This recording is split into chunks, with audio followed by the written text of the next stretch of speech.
Oi pessoal, eu sou Kainan Machado, tô aqui em mais um Bicha Preta Pod. Hoje eu estou honrado, não só à vida, mas aos meus ancestrais, por ter me apresentado e colocado essa mulher maravilhosa na minha vida. Ai meu pai, olha, hoje eu tô nervoso, gente, porque é muita referência. Hoje nós estamos aqui com ela, que é mulher preta, de axé, escritora, poetisa e outros 1000 adjetivos que vocês vão descobrir ao longo desse podcast. Eu estou aqui hoje com Carolina Rocha, nossa Dandara Suburbana. Meu amor, muito obrigado por você ter topado estar aqui. É uma honra estar te recebendo no podcast. Acho que você é a representação máxima do que são as nossas mulheres negras nesse país e quanto nós precisamos estar juntos. Então, muito obrigado, gratidão eterna por ter aceito esse convite. Meu bem, um prazer estar aqui. Estou muito feliz com o convite, muito feliz de estar conversando com você, muito feliz de ter te conhecido, de estar na sua vida, de acompanhar seu desenvolvimento nesta terra, neste tempo presente. Para mim, você contribui muito com a nossa luta, com a nossa existência, com a nossa ancestralidade. E é uma delícia, né? É uma delícia, é uma existência que, além de tudo, é prazerosa no mundo. Acho que isso é muito importante. E esse podcast é fruto disso, né? É isso. Então eu amei. É fruto de um sonho, né? Que a gente vem sonhando juntos há algum tempo. Então, de ter aqui é efetivamente tá realizando esse sonho. Delícia. Ai, meu bom. Mas vamos lá, né? Bora. Desde que nós nos conhecemos lá em 2018, naquele tempo difícil, Sim. eu tenho uma grande admiração por você, né? Pela sua luta, pelo seu ativismo, pelo que você carrega. Eu acho que hoje, uma pessoa iniciada, eu acho que me inspirei muito e entendi muito esse caminho a partir de todas as trocas que nós tivemos nesse tempo presente, de tudo que você dizia nas entrelinhas. E eu, depois de muito tempo, entendi que era necessidade de entender o quanto a ancestralidade está presente nas nossas vidas e o quanto isso é importante para nós ocuparmos os espaços que nós ocupamos, né? Porque nós nos conhecemos no meio político, num ano caótico de muitas coisas, e naquele momento a ancestralidade precisava estar ali, estava presente. Não à toa nós nos reencontramos, então eu acho que é um marco muito importante. Mas, primeiro, Carolina Rocha, Dandara Suburbana. Nos conte sobre essas personas, são mulheres potentes de muita força. Mas nos conte, nós conhecemos a Dandara das redes, a poetisa que nos ensina diariamente, mas também queria saber um pouquinho mais da Carol.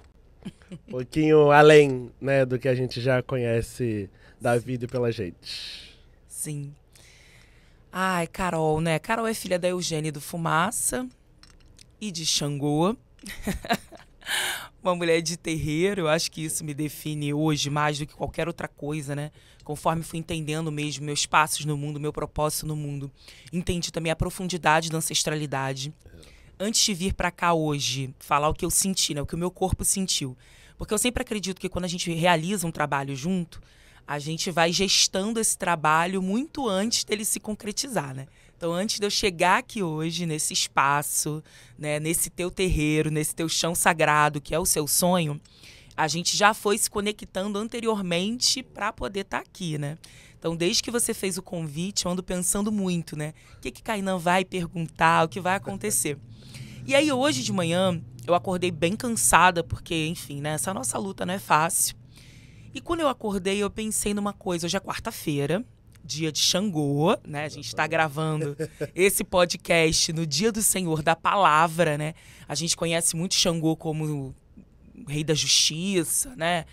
Na relação muito com a balança, com o equilíbrio, que define muito Xangô. Só que Xangô não representa só a justiça, Xangô representa a palavra, né? A letra, a palavra, o livro, né?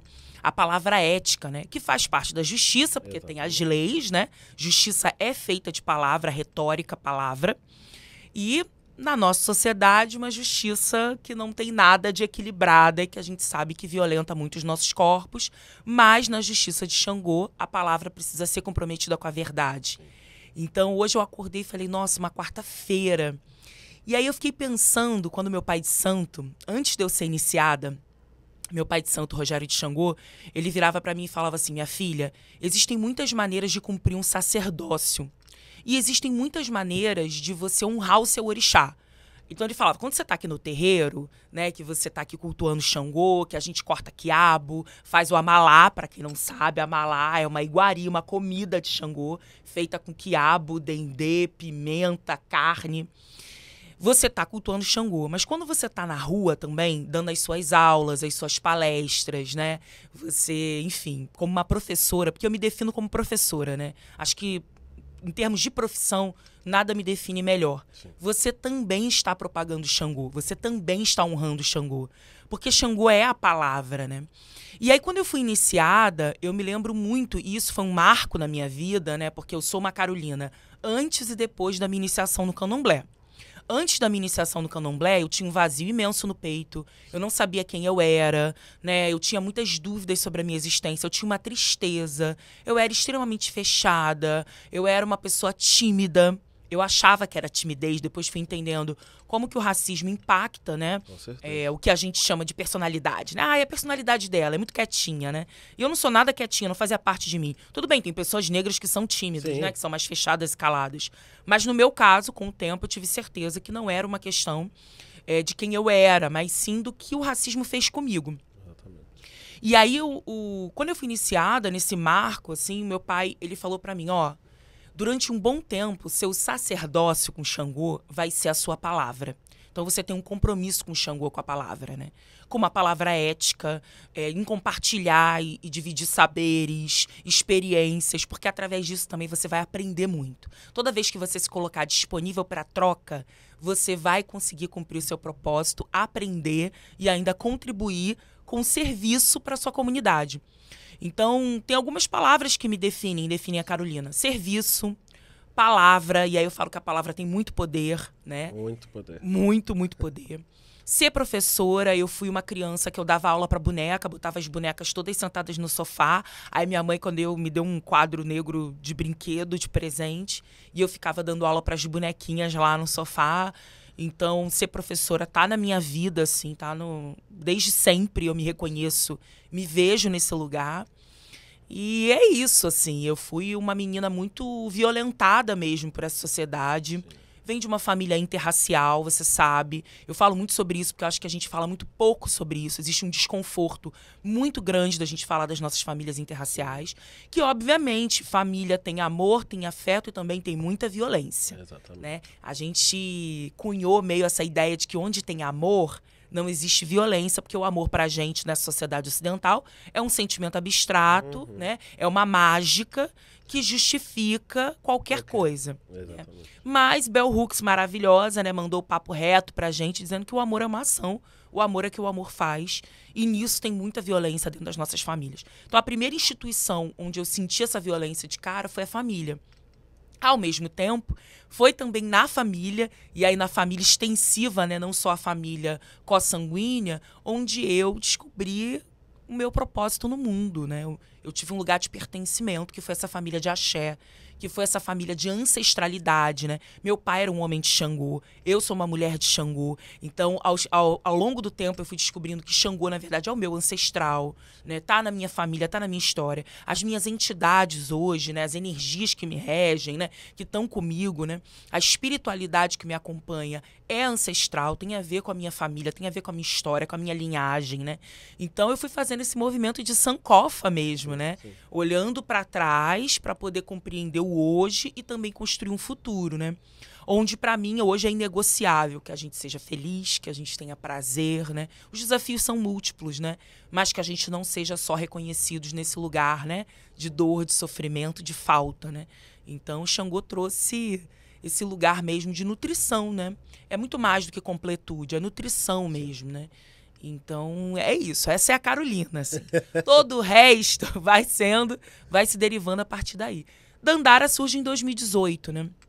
Exatamente no ano que a gente se conheceu. Sim. E não à toa em 2018, né? Então, Exatamente. 2018, esse ano que pra gente foi muito emblemático por diversas situações, diversas tragédias. Eu vivi algumas tragédias na minha vida pessoal, íntima, que também se ligavam a tragédias que são coletivas e políticas, né?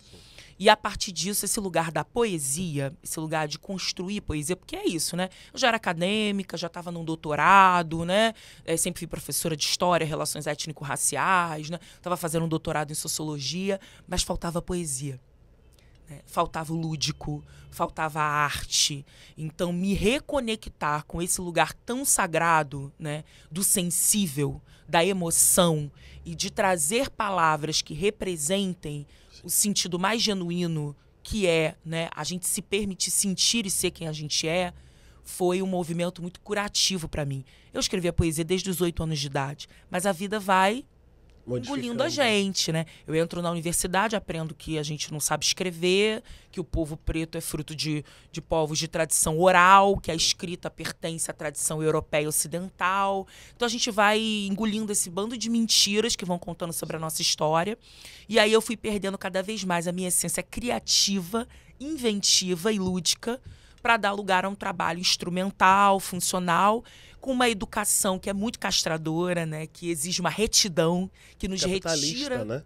Nos retira da encruzilhada, nos retira da roda, da gira, e nos coloca numa perspectiva muito linear, né? Uma perspectiva muito violenta.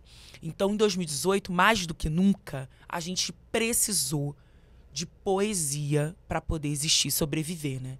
Então, a Dandara Suburbana vem desse lugar, da gente construir poesia, da gente pensar em maneiras lúdicas e que sensibilizem as pessoas, de trazer as nossas mensagens, que obviamente são muito politizadas e críticas, mas a questão era, eu estava muito focada em construir estratégias de alcance da palavra, né, e de sensibilização das pessoas a partir das emoções, a partir de um lugar que é comum a todos nós, a todas, todos e todes nós, e muito maior, inclusive, do que a nossa racionalidade, né? Que é o que está ali muito regendo nossas vidas, né? A gente aprende, pensa, logo existo, né? Mas aí, né, eu fui me conectando com outras mulheres, como, por exemplo, a Audre Lorde, que é uma poetisa que eu amo, né? Sapatão, né? Referência Escritora total. sáfica, sapatona, né? Gorda, preta, mãe, que estava dizendo, sinto logo posso ser livre, né? Então, validar minhas emoções, meus sentimentos, minha existência, minha espiritualidade, em 2018 foi um ano muito chave para isso. Que tem a ver com várias coisas. Meus pais já tinham falecido, tinham acabado de falecer, então estava vivendo um luto, né? Tava, enfim. A gente teve o assassinato de Marielle, né?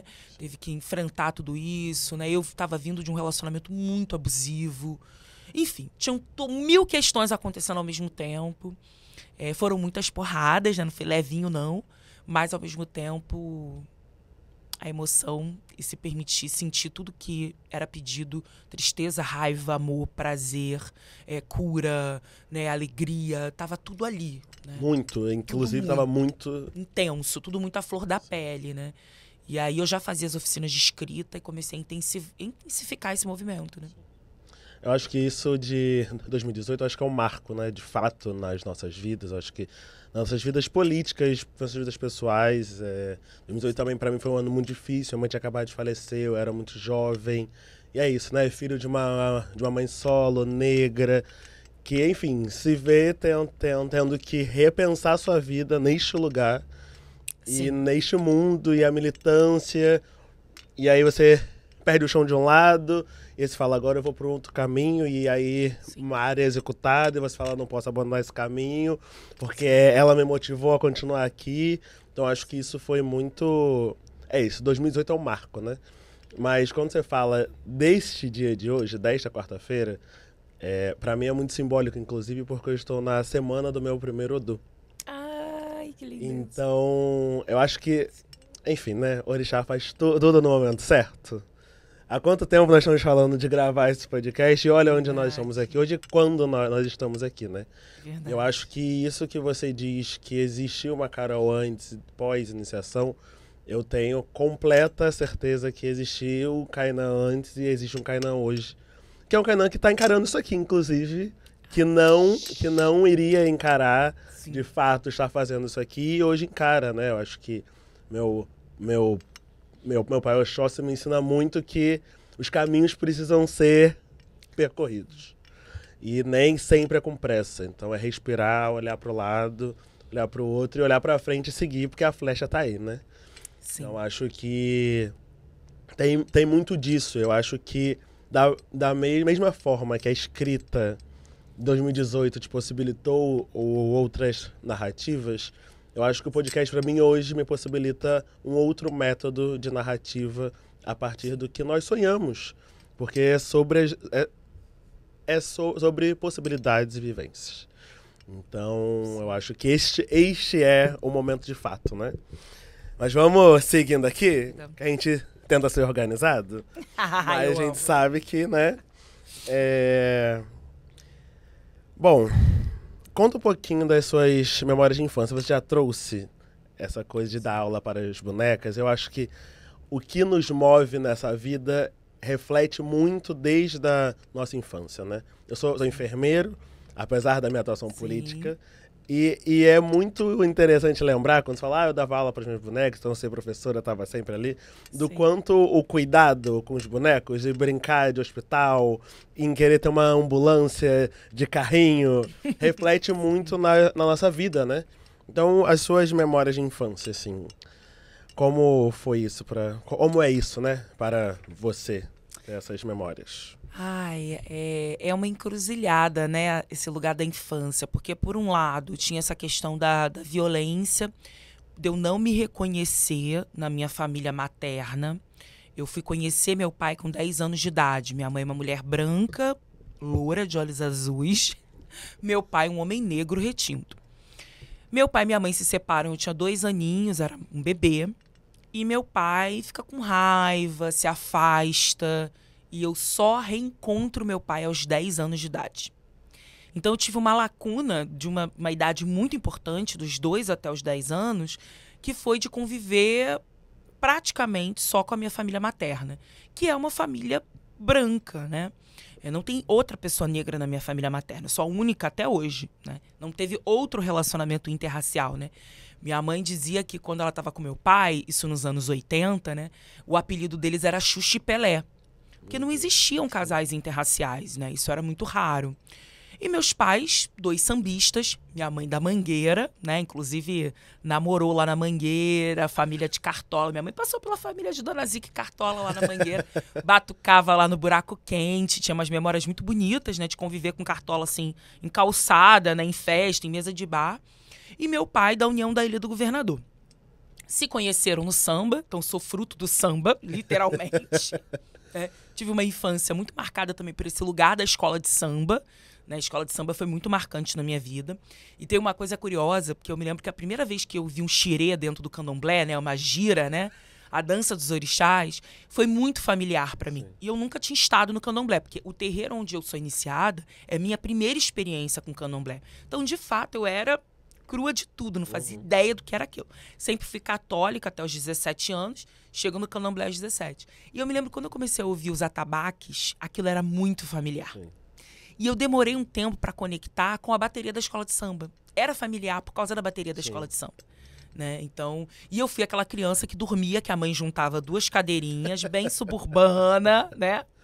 A mãe juntava 2 cadeiras plásticas, botava um colchãozinho ou então um lençolzinho, né? E eu dormia com a bateria tocando. Eu dormia ali debaixo da mesa, em cima das cadeiras plásticas, enfim. Essa coisa de mãe, né? Que durante um bom tempo foi mãe solo e que tinha que viver também, né? E a criança vai acompanhando. Então, era essa memória, em primeiro lugar, né? Que era de não me ver naquele lugar. Então, eu tinha muitas dúvidas sobre quem eu era. Eu questionava a minha mãe, dizia que eu não era filha dela. Porque, obviamente, sociedade racista, muito cruel. Então, qualquer lugar que eu chegava com a minha mãe, as pessoas falavam: ai, onde você adotou esse bebê lindo? Aí minha mãe falava trepando. Sei nem se pode falar trepando aqui, gente. Pode. Trepando.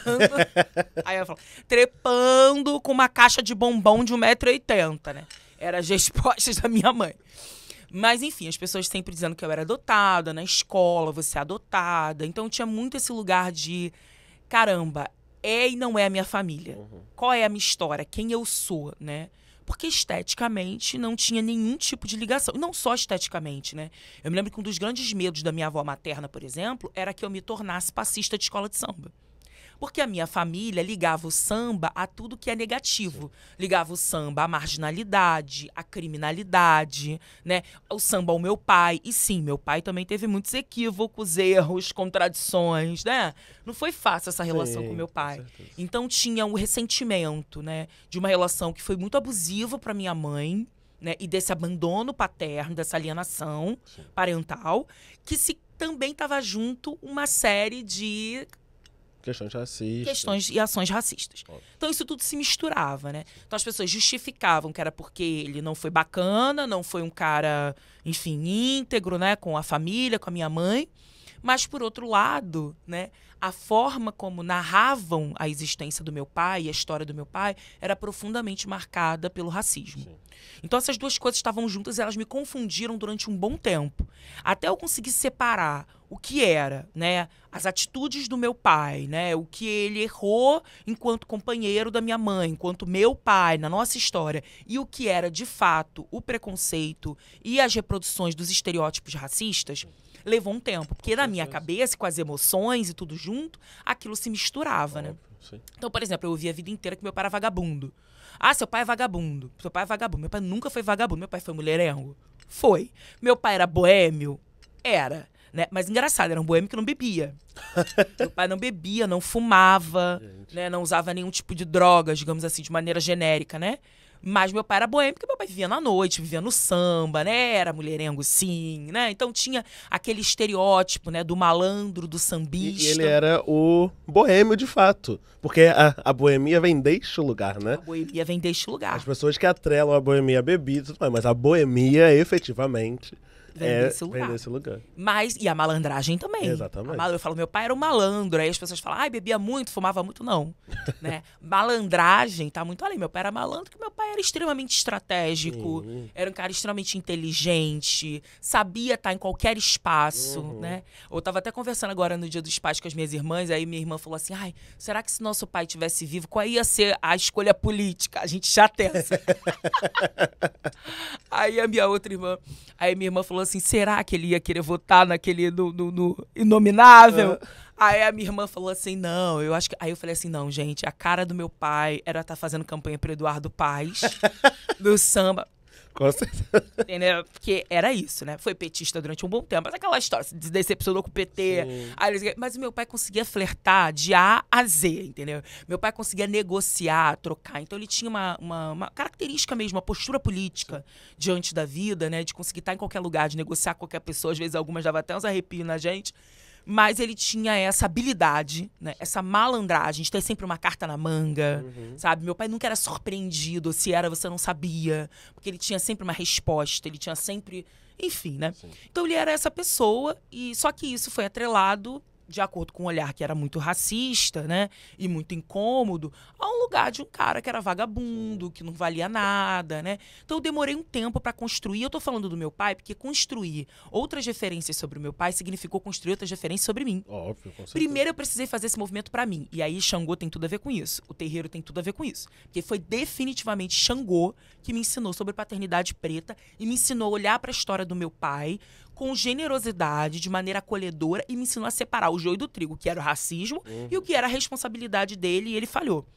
Então foi literalmente o terreiro que me ajudou a fazer essa caminhada, né? E aí, a partir do momento que eu fiz isso, eu fui muito menos punitivista comigo. Sim. Eu fui muito mais generosa com a minha própria história, né? Então acho que isso é muito importante, porque acho que a gente tem muitas questões com as nossas paternidades pretas, né, que nos atravessam, mas para quem estiver nos ouvindo, né, olhe com carinho, com cuidado para sua história, paterna e materna, porque isso significa olhar para a gente mesmo, né, significa fazer essa descoberta e esse acolhimento do que a gente é, né. Acho que isso é muito importante. E aí eu tinha essa questão. Eu achava que eu não era da minha família, não me reconhecia, eu me achava feia, né. Eu me lembro, por exemplo, que tinha uma coisa, assim, que me marcou muito, já na minha idade adulta, que foi um dia, quando eu tinha, sei lá, 25 anos, foi a primeira vez que a minha tia disse que eu era bonita. Uma das minhas tias, eu tenho 3 tias. Que ela disse que eu era bonita, que eu tava numa festa, eu tinha tido um emagrecimento gigantesco, assim, foi uma fase que eu tinha emagrecido, sei lá, 20 e tantos quilos, e aí ela olhou pra mim pela primeira vez e disse, nossa, você é linda. Ela nunca tinha dito que eu era bonita. Porque eu sempre fui a menina quietinha. Quais eram as minhas qualidades reforçadas pela família? Eu era muito estudiosa, eu só falava sim E eu era muito quietinha. Então eu era muito subserviente. Né? E qual era o meu jeito de me destacar? Exatamente sendo assim. Porque a Carol é boazinha, a Carol é muito estudiosa, a Carol é muito inteligente. Então eu estudava muito, eu era melhor, eu era CDF, era nerd toda a vida, porque, de fato, era o meu jeito de me destacar e ter valor naquela família e também conseguir corresponder ao esforço que a minha mãe fazia, que trabalhava pra caramba, 3, 4 empregos. Então eu achava assim, caramba, como que eu posso não dar trabalho, né? Então eu fui uma criança que eu me esforcei para não dar trabalho. E, ao mesmo tempo, me esforcei também para não ser quem eu era. Né? Porque a gente vai perdendo quem a gente é para poder se enquadrar ali no que acham que é o ideal e que é o melhor, né? E aí eu já tinha esse estigma, né? Eu era filha do vagabundo, eu era filha do sambista. Então minha avó dizia, não pode ser passista de escola de samba. Porque o passista de escola de samba era o quê? Vagabunda, piranha, né? Então o pavor era esse, que essa menina vá pro samba. E meu pai e minha mãe amavam samba. Então eu fui roqueira. Fui uma adolescente roqueira, eu fui uma adolescente que frequentava garage. Eu fui uma adolescente hiper roqueira, porque pra mim, ir pro rock era exatamente me afastar desse estereótipo. Né? Era exatamente ter um lugar de mais respeitabilidade, né? Hoje eu sei que o rock é preto, tudo é preto, né, gente? Exatamente. Então esse rock também na minha vida tinha muito esse lugar. E tinha mesmo, eu era apaixonada pelo Hendrix, né? Eu era apaixonada pelas referências do rock, né? Que eram referências pretas, né? Então eu ficava assim, gente... E depois que eu fui me reconectar com samba, hoje eu sei que eu sou uma sambista, que eu amo samba, mas demorou um tempo. Então, o processo da violência estava muito ligado a tudo isso. Estava muito ligado a isso. Quem eu sou, que eu tô aqui. Eu me achava muito feia, eu me achava muito gorda. Eu demorei muito tempo, isso aconteceu há pouquíssimo tempo, para entender que eu não fui uma criança gorda. Porque a narrativa que eu tinha criado sobre mim, que eu era uma criança, uma adolescente gorda, eu não era gorda. Eu era muito magra, só que eu era grande, eu sempre fui grande. Com 12 anos eu tinha 1,70 m, calçava 40. Então eu fui uma criança sempre alta e eu tinha quadril. Eu me lembro que uma das minhas tias, por exemplo, ela se incomodava muito com o meu quadril, que ela falava, você não pode comer muito porque você é gorda. Mas a gordura que ela falava tinha muito a ver com a bunda. Porque eu sempre tive muita bunda, muito quadril. Né? Então ela falava assim, ó, tem que diminuir a bunda, né? Botava pregador no nariz que tinha que ficar com o nariz afunilado, afinalado, né? Não pode ir pra praia pegar muito sol porque vai ficar mais preta, entendeu? E isso não é bom. Então, uma série de violências estavam marcando esse lugar, né? Por outro lado, eu tinha uma mãe, né? Eu tive uma mãe, tenho, porque tá aí, né? Foi pro Orum, já faleceu, mas tá aí na minha vida. Uma mãe que lutou muito para que eu fosse uma criança saudável e feliz, né? Então, eu tive duas influências muito marcantes. A minha avó por um lado e minha mãe por outro. Minha avó com todos os limites, e aí hoje eu entendo que o racismo traz, né? Enfim, dezenas. Mas a minha avó tinha muito essa questão da leitura e do livro. Para ela, livro era muito sagrado. Minha avó lia tudo. Minha avó estudou até a 3ª série primária, né? Mas a minha avó lia absolutamente tudo. Até bula de remédio na rua, minha avó catava para ler. Então, tinha muito esse valor do livro e da leitura, que eu acho que eu peguei muito da minha avó, né? Essa herança. Minha mãe já não gostava de ler nada, não tinha paciência, não conseguia se concentrar para ler 2 páginas de livro. Mas minha mãe era apaixonada por música. Então, grande parte do letramento e da educação que a minha mãe me deu foi através da música. Tudo tinha uma canção. Tudo tinha, minha mãe juntava dinheiro para comprar um disco. Aí ela escrevia a história do disco por trás da capa. Então, esse lugar da escrita na minha vida foi muito gestado na infância, seja pela minha avó, pela minha mãe. Minha mãe lutou muito para que eu me amasse. Então, minha mãe era aquela mãe que dizia todos os dias, você é linda, eu te amo, você é maravilhosa. Eu queria que você fosse exatamente do jeito que você é. Então, eu me lembro muito disso, da minha mãe me olhando e falando, eu queria que você tivesse o cabelo que você tem, que você tivesse a cor de pele que você tem. Porque a sua cor é linda, seu cabelo é lindo. Minha mãe nunca alisou meu cabelo. Então, eu conheço várias histórias, por exemplo, de mães pretas e mães brancas, né, que alisaram o cabelo dos filhos. Eu não tive essa experiência, porque minha mãe era o contrário. A melhor amiga da minha mãe era uma mulher preta, retinta da Mangueira, né? Que era a Lucila, que era madrinha de bateria, foi madrinha de bateria um tempo. E ela alisava o cabelo, porque nessa época, nos 80, 70, né? Então ela usava ferro quente e usava o Enê para alisar o cabelo. E ela faleceu por causa de um câncer de pele, porque quando ela todo mundo ia pra praia pegar sol, ficar com a marquinha, né? Pra botar só seu bom biquíni de passista, né? De madrinha de bateria. Só que ela não molhava a cabeça. Ela ficava na praia, torrando no sol, numa época que, obviamente, gente, não tinha nenhuma informação sobre protetor solar e etc. Ainda mais sobre pessoas pretas. A gente estava falando disso antes de entrar aqui, né? Sim. É com a Elaine, nossa amiga. E era bem isso. Eu lembrei muito da história dela, porque a minha mãe dizia que ela não elas usavam óleo de caminhão, né? Usavam, enfim, uma série de coisas que hoje a gente sabe que é super cancerígeno, só que na época era usado para poder fazer marquinha e queimar a pele, né? Então, e pessoas pretas, imagina, minha mãe botava ainda lá alguma coisa para se proteger. Usava um chapéu, usava boné, né? Botava uma proteção. Mas Pessoas porque minha mãe era pretas- branca. Pessoas pretas, todo mundo dizia, ainda mais preta retinta? Não precisa Não disso. precisa de protetor solar. Não precisa de boné, gente. Vai ficar. Precisa de boné, precisa de nada. Então ela ficava torrando no sol, não molhava a cabeça. Minha mãe disse não molhava a cabeça por nada, porque não podia, Uhum. né, prejudicar o cabelo, né? E ela teve um câncer de pele e faleceu muito jovem. Então minha mãe tinha muito esse trauma, assim, né? E depois eu fui conversando com a minha mãe falando, mãe, você tem consciência que isso foi o racismo, né? Que quem matou ela foi o racismo, porque o racismo nos mata de muitas maneiras. Muitas maneiras. Não é só o tiro, não é só... Enfim, mata na negligência da saúde. Essa questão do cuidado com a saúde, da forma como os nossos corpos são lidos, é muito grave pra gente. E aí a minha mãe tinha essa marca, sabe? Do tipo, cara, você não vai alisar seu cabelo. Você não vai fazer isso com você, né? E ela dizia pra mim, sua cor é linda, seu cabelo é lindo. Eu alisei cabelo escondido, ela quase teve um treco. Né? Porque aí, óbvio, também demorou um tempo pra ela entender porque que eu queria alisar. Porque ela também não tinha esse alcance, era uma mulher branca. Então, pra minha mãe, meu cabelo é lindo, eu era linda. Só que ela não conseguia compreender que eu não ia achar um emprego. Sim. Entendeu? Isso não tava no alcance dela. Né? E depois ela foi alcançando, conforme a convivência comigo, né? Mas assim, ela não tinha condições de alcançar essa profundidade, né? Então, isso foi muito marcante. Como eu não falava muito, e eu era muito fechada, exatamente por conta de todas essas dores, né, a minha mãe começou a incentivar que eu escrevesse. Então ela percebeu primeiro que eu desenhava muito. Eu era uma criança que eu amava papel, lápis, lapiseira, canetinha, de giz de cera, para desenhar. Depois eu passei a escrever muito. E aí, só lembrando, né, gente? Escrita é desenho, né? Aí falando aí dos meus projetos, a gente tira a escrita do pedestal dela, coloca ela aqui, ó, papo reto com a gente. Escrita nada mais é que desenho. Por isso que a gente faz caderno de caligrafia, né? A gente vai desenhando as letras, etc. Então, eu desenhava muito e depois eu comecei a escrever. E a minha mãe começou a perceber que eu conseguia falar de sentimento e emoção na escrita. Sim. Que eu não falava no cotidiano, não dizia como eu me sentia, parecia sempre, Carol, tá bem, não tem queixa, menina ótima, muito boazinha. Pra deixar de ser boazinha foi uma merda, viu? Muito Eu passei por isso boazinha. também. Aí eu escrevia. Mas essa infância você tinha diário?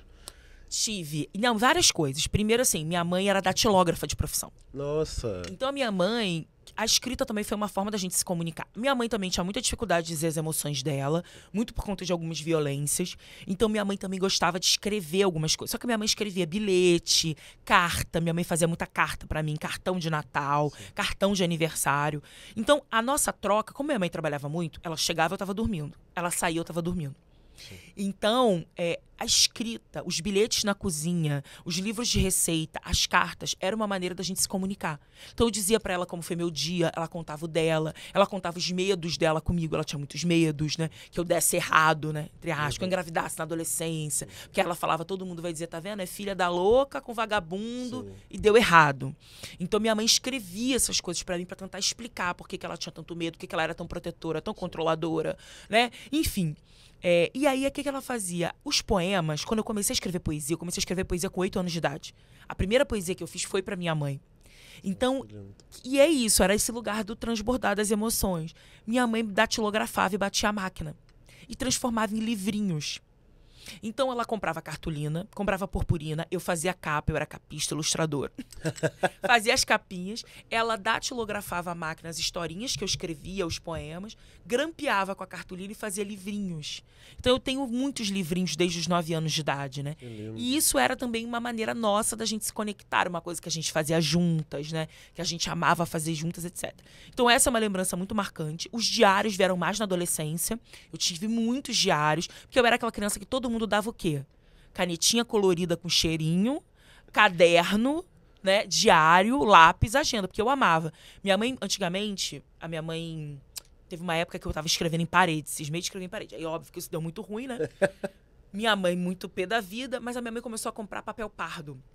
E ela fazia uns rolões de papel pardo. Hoje em dia isso existe pronto em loja, né? Pra pendurar na parede, pra criança puxar e desenhar. Na época, minha mãe pegou barbante, pegou arame, botou 2 preguinhos na parede, botou o arame, o barbante e fez um rolo de papel pardo. Aí eu ia puxando aquele rolo de papel pardo para escrever, né? Sim. Então era um passatempo na minha vida, eu gostava muito, né? Então essa é uma lembrança muito marcante, tem tudo a ver com quem eu sou hoje, com a minha vida. A música era uma lembrança muito marcante, porque minha mãe tudo fazia com música, com samba. Então eu fui criada com samba. O meu nome vem de samba, Carolina, né, é da música, né? Eu encontrei a Carolina, aquela menina linda que me fez sonhar naquela tarde de domingo, né? Então, vem do samba, meu próprio nome. E praia, que era outra coisa que a minha mãe amava. Minha mãe amava praia e eu ia sempre pra praia com a minha mãe. Então, essas 3 lembranças marcam muito a minha infância, essas lembranças gostosas, as lembranças boas, de uma mãe extremamente amorosa, extremamente afetiva, né? E em contrapartida dessa família, né? A parte dessa família e dessas violências, tinha minha mãe lá o tempo todo sozinha, né, coitada? Era ela contra o mundo, não deu conta de conseguir me blindar, mas foi muito importante, né? Eu tava até falando sobre isso outro dia, Kainan. O quanto que a minha ficha caiu há pouco tempo, do quanto foi importante essa educação que a minha mãe me deu, muito para a autoestima. Porque ainda que eu não tivesse alcançado essa autoestima na infância e na adolescência, que a minha autoestima foi muito ruim, na idade adulta, quando eu consigo me reconectar com a autoestima, com o autoconhecimento, no próprio movimento de estar no terreiro, sim, de olhar para o meu corpo com generosidade, fazer terapia, etc., exatamente, eu acho que eu faço esse movimento, dou uma guinada nesse movimento de maneira até relativamente rápida, exatamente porque tinha uma base dentro de mim. Tinha um movimento de base, igual a gente fala na política, tinha um movimento de base que era dessa mãe. Sim. Então, acho que foi muito mais fácil fazer esse movimento, já na idade adulta, com outras ferramentas, obviamente, porque eu tinha uma semente plantada dentro de mim que já sabia disso, que já sabia que eu era linda, que já sabia que meu cabelo era lindo, que a minha história era linda, ainda que tivesse um mundo lá interferindo e prejudicando durante um bom tempo, mas eu já tinha isso dentro de mim, eu já tinha ouvido isso, eu já conhecia esse repertório. Sim. Então isso foi muito importante. Eu digo isso porque às vezes pode ter mães e pais nos ouvindo, e eu acho que tem uma angústia, né, que é: como que eu faço para proteger meu filho e minha filha? Sim. Né? Tipo, como que eu protejo? Como que eu blindo? Não só filhos e filhas sanguíneos, né? Eu tô falando também de famílias que têm sobrinho, sobrinha, né? Enfim, mães de santo, pais de santo também que têm seus filhos, né, dentro do terreiro. Sim. Porque não tem como blindar, né? A gente não consegue, ninguém consegue blindar ninguém totalmente. Mas como é importante a gente ter uma educação e um cotidiano que reforce a nossa beleza, a nossa inteligência, a nossa capacidade. Então, minha mãe dizia: você é capaz de fazer qualquer coisa, você pode sonhar, né? Então, hoje, isso ainda está muito vivo aqui dentro. Sim. Toda vez que eu fico com medinho de alguma coisa, igual você falou do podcast, aí eu lembro da minha mãe falando: você pode, sim, isso te pertence, né? Então, isso é muito importante. Eu acho que você traz muitos elementos, eu acho que das infâncias negras, que são muito próximas, né? Eu lembro muito da minha mãe, era isso, né? Era uma mulher solo, uma mulher negra, que sonhava em ser mãe. Então, sim, tipo, teve essa coisa do tipo, eu quero ter o meu filho, independente de qualquer coisa. Então, né, eu sou o 5º filho, né, de gestações que ela perdia. Então, né, foi muita vontade de ser mãe e entender, sim, esse lugar. Sim. E ela tinha muitos medos, assim, né? Tipo, depois, inclusive, que ela faleceu, a gente vai descobrindo mais coisas, né? Tipo, a minha madrinha sempre me trouxe muitas coisas, né? Que a minha diferença para minha madrinha são poucos anos. Então, a gente tem uma relação de madrinha afilhada, de mãe e filho, de irmãos. Então, é muita coisa junta, né? Mas ela me trazia muito isso. Ela falava: sua mãe sempre teve muito medo dela ir embora e te deixar. Então era um cuidado excessivo, era uma coisa toda. E quando ela partiu, eu falei: cara, é muito surreal do quanto elas preparam a gente pra vida.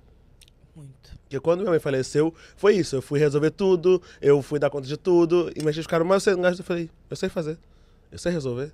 Então, assim, eu falo, eu fui uma criança que primeiro, né, convivi com uma mulher virginiana durante a vida inteira. Uma taurina, as terras então, né, mas era muito isso. Eu lembro muito da infância que minha mãe tinha cólicas horrendas e ela falava: hoje você vai precisar resolver a vida da mãe. Então ela não conseguia levantar da cama, então eu ia no banco, eu fazia comida. Eu com, sei lá, 7 anos de idade, fui na farmácia uma vez comprar absorvente. E aquilo era uma coisa constrangedora. Ela falou: mas por que você tem vergonha disso? Sua mãe precisa. Não, e como essa questão do útero para mulheres negras é simbólico, né? Muito, né? E foi o que levou, né? Então, tipo, sempre retorna este lugar, né? Sim. Então, o quanto isso marca a gente também. Mas, ao mesmo tempo, Sim. essa coisa do quanto a gente pensar as possibilidades, eu lembro muito disso. Eu lembro que eu demorei muitos anos a deixar meu cabelo crescer. E a primeira vez que a universidade faz isso com a gente, né? A gente chega na universidade e vem uma avalanche de informações. E quando eu falei, mãe, eu quero deixar meu cabelo crescer. Ela falou, você não vai cuidar, você não tem paciência. Eu falei, não, eu vou deixar crescer. E aí quando ela viu que eu tava deixando meu cabelo crescer efetivamente, e eu morava no Rio, ela morava em Petrópolis, né? Sim. E aí quando ele começou a atingir um tamanho, um final de semana que eu fui pra Petrópolis, eu cheguei, ela tava de cabelo cortado. Olha, E assim, o espelho. ela nunca. Sempre foi aquele cabelo cacheado e tal, porque é isso, né? Toda a miscigenação do Brasil. Claro. Minha mãe pegou a nossa Eu pontinha. Falo, mistura do Brasil com o Egito. Exatamente. E aí, eu falei, mas por que a senhora cortou o cabelo? Ela falou, primeiro que cabelo cresce. E segundo que nós vamos descobrir os nossos cabelos juntos. Ai, que lindo. Então, assim, minha mãe sentava, igual criancinha, botava no meio das pernas e penteava, botava barbona. Você não tá cuidando desse cabelo, fazia... Então, assim, eu acho que esse momento, né, da gente entender as nossas potências, eu acho que vem muito desse cuidado também que as nossas mães tiveram. Eu acho que isso é muito interessante. Eu tava falando hoje, vindo pra cá com a Elaine, né, que essa coisa de... eu quero ser pai. Eu falei, por que minha mãe não tirou esse ideológico de querer ter uma família, de querer ser pai? E aí, pensando mesmo, né? Eu falo, cara, era isso. Ela tinha que alimentar, de alguma forma, o que moveu ela na vida, né? Sim. Então, eu acho que isso é uma possibilidade, né? Um outro lugar também. Sim. Mas entrando nesse barco, eu acho que tem um caminho. E dá pra ser pai de várias maneiras. De várias maneiras, isso aí. Tem outra letra pra você. Vamos ver se daqui a 7 anos você pega. Mas eu acho que... Você falou de várias coisas, mas eu acho que uma das coisas que a gente conversa muito, né? O quanto esse processo pra gente é difícil. E eu falo que eu nunca pude não entender que eu era um homem negro. Sim. Porque, né, sou homem negro, retinto, e hoje em dia eu ainda brinco com isso, eu falo, ainda bem que eu vim preto, retinto, com meu nariz bem largo, os meus lábios bem grossos, pra ninguém falar que eu não sou preto. Porque hoje nós temos isso também, né? Temos todos os seguranças de Wakanda. Então eu brinco muito com isso. Mas eu acho que Sim. Entender que você é uma pessoa retinta é uma coisa. Sim. Entender suas vivências enquanto pessoa negra é Sim. outra completamente diferente. Sim. E como foi isso pra você? Você entender enquanto essa mulher negra nessa sociedade? Eu acho que amplia, né? Mas eu acho que...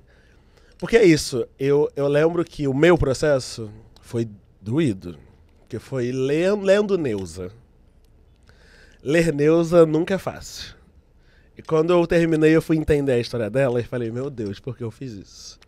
Mas ao mesmo tempo eu tive muito, né? Mas ao mesmo tempo eu tive uma grande referência na minha vida, que é a Marcela Lisboa, que fazia grupos de leituras negras. Então eu li Neuza em coletivo. Então eu acho que foi um pouco menos pesado, apesar de todo o peso de ler Neuza. Mas foi um processo importante. Mas eu já tinha os meus 18 anos, estava na universidade. Então, como foi esse lugar para você? Olha, eu também sempre soube que eu era negra pelo motivo de estar numa família interracial, né? Então, esse contraste, né? Ele era... Essa diferença, né? Esse lugar da diferença era colocado a todo momento, né? E eu me comparava muito, e as pessoas me comparavam muito, né? Então, tinha esse lugar de ter uma mãe branca, né? De olhar aquela mãe... Qual é o meu lugar, quem eu sou aqui, e também as primas, né, toda a família. Mas querer ser negra, amar ser negra, foi uma construção, que só veio muito depois. Durante um bom tempo eu queria me embranquecer. Então eu fui a criança que tomou banho de água sanitária, porque eu queria ficar branca. Eu fui a criança que esfregava esponja na pele, achando que o preto da pele ia sair. né? Anos mais tarde eu fui ler Geni Guimarães, e eu me lembro que é uma escritora paulista maravilhosa, e eu me lembro que ela tem um conto falando disso, né? E eu, caramba, né? Que aí a gente vai vendo que as nossas histórias não são só nossas, né? E a gente também consegue comunicá-las com menos dor. Porque a gente vai falando, cara, é coletivo, né? Isso faz parte de algo muito coletivo. Não que não seja dolorido, mas não é só nosso. Porque eu acho que uma coisa que marca e dói muito na gente é achar que a gente é único, né? É achar que aquilo só acontece com a gente, né? É não ter um lugar de pertencimento coletivo, né? Então, quando a gente se encontra para fazer grupo de leitura, grupo de escrita, né? Para se encontrar na militância, o movimento social tem uma importância crucial nisso, né? A gente consegue compreender que, na verdade, as nossas vivências, elas são coletivas, né? E isso, eu acho que de alguma maneira nos acolhe, que a gente não se sente estranho, a louca, a estranha, a esquisita, né? Durante muito tempo eu me senti esquisita. Eu achava que eu era estranha, esquisita. Tinha esse sentimento, né? Me conectar com meu pai foi muito importante, né? E com essa família paterna negra. Eu até convivia pontualmente com as minhas irmãs. Eu tenho 8 irmãos. Porque a minha mãe nunca deixou de incentivar essa convivência, mesmo com meu pai distante. E as minhas irmãs são muito mais velhas também. Então isso ajudou bastante, porque as minhas irmãs já eram adolescentes / adultas, né? E eu era criança, então tinha um pouco isso, né? Vou levar a Carol, né? Vou dar uma volta, né? Isso tudo. Mas voltar a conviver com meu pai, de fato, com 10 anos de idade, me ajudou muito. Eu me lembro que a primeira viagem que eu fiz com meu pai, aos 12 anos de idade, teve muita treta nessa viagem, mas uma coisa boa foi que eu, pela primeira vez, eu tava num quintal, numa festa de família preta. E eu me lembro que eu nunca esqueci aquilo. A sensação de olhar pra todo mundo, que todo mundo era preto, porque meu pai sempre foi de família extensiva, tinha não sei quantos afilhados, não sei o que, mas no geral, quase todo mundo era preto. E preto retinto. Eu sou mais clara das minhas irmãs, que a única mulher branca que meu pai se relacionou foi a minha mãe. Então, eu olhava para aquilo e falava assim, gente... E as pessoas, elas iam falar comigo, e meu pai falando, essa é a Carol da Eugênia, né? Que na subúrbia a gente é assim, né? A gente não tem uma existência própria. É a Carol da Eugênia. E ele falava assim, essa é a Carol da Eugênia, a gente tá voltando a conviver, tô, né, conversando com a Eugênia e tudo mais. E as pessoas, obviamente, teve um hiato de me ver, né? De quando eu era bebê até... E eu lembro que as pessoas olhavam pra mim e falavam, como ela é linda! E eu nunca tinha passado por isso. E todo mundo disse, ai, como ela é linda, ai, é a cara da mãe. Eu me lembro quando eu ouvi se ela é a cara da mãe, nunca ninguém tinha dito que era a cara da mãe, porque as pessoas olham, a mãe branca, a filha preta, já diz logo, né? Quando acha que é filha mesmo, fala, ah, é a cara do pai, né? As pessoas são tão ignorantes que elas não conseguem entender que fenótipo, estética, corpo, né? Não tem só a ver com a cor da pele, né? E aí eu falava, ela é a cara da mãe, é a cara do pai, a boca da mãe, o olho do pai. E eu me lembro que aquilo foi tão marcante. E aí foi quando eu comecei a conviver com essa negritude e a olhar. Eu me lembro, por exemplo, que eu alisava cabelo na minha adolescência e as minhas irmãs não. Eu tava conversando com as minhas irmãs isso esses dias. As minhas irmãs foram pioneiras. Eu nunca tinha visto uma pessoa de trança. Minhas irmãs nos anos 80 usavam trança no cabelo. Ninguém usava trança no cabelo. Quase ninguém usava trança no cabelo.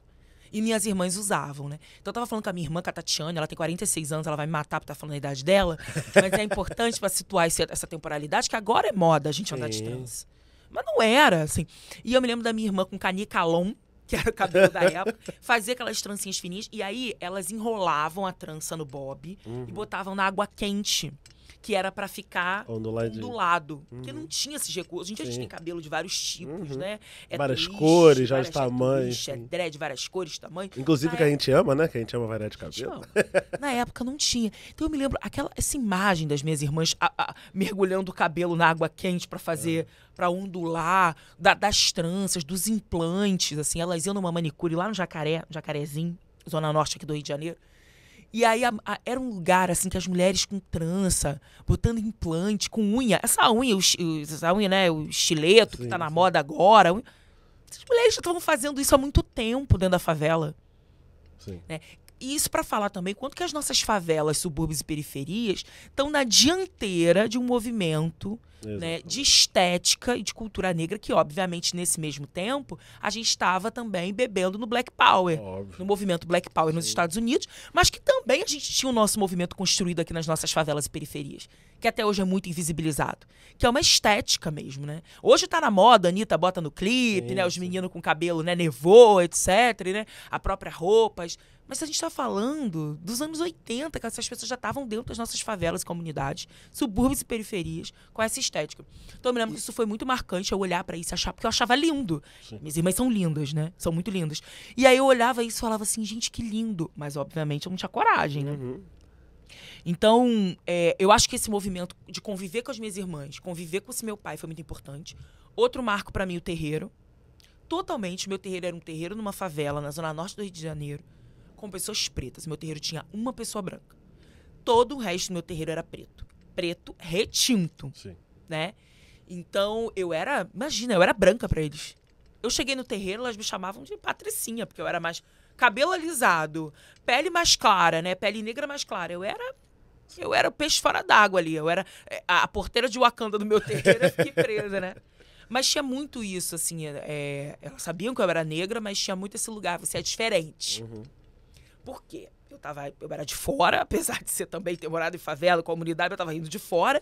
E eu tinha a pele mais clara e eu alisava o cabelo. E eu já tava na faculdade. Então eu era um alienzinho, né? Isso gerava muitos incômodos, né? E também gerou muitos movimentos e transformações. Porque era o espelho, né? Não tem jeito. Então, tanto pra eu olhar pra cá, porque eu me identificava e eu não entendia, porque eu me sentia tão à vontade.